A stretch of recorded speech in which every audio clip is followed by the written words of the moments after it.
mga ka-viewers. Kamusta kayo? Manood muna kayo, sasanay muna ako magpa-practice ng baseball, larong baseball.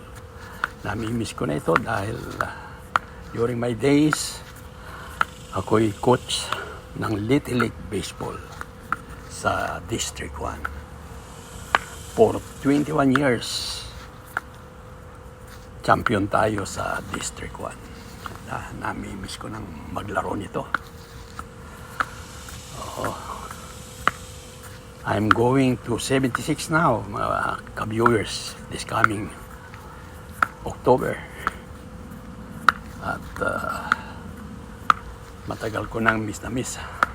Kaya naisipan kong mag-practice ng pagtuturo ng bilang isang pitcher. Yan.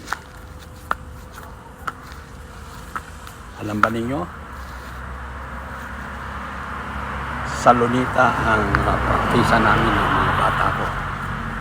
Every Saturday, sinasanay ko sila doon sa pagtakbo, pagpukol at pagpalo ng bola. At pag Sunday, nasa Albaloma kami. So talagang kailangan ng sipag at tiyaga kung gusto mo maging champion. At ako nga noong 1977 ay representative sana sa palarong pambansa na isa sa mga coach.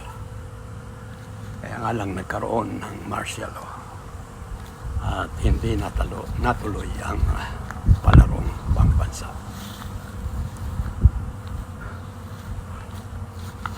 Maganda ring exercise ito, nakapagpapalakas ng katawan at napapanatili mo ang lakas kung ginagawa mo to everyday na mag-throw ng baseball.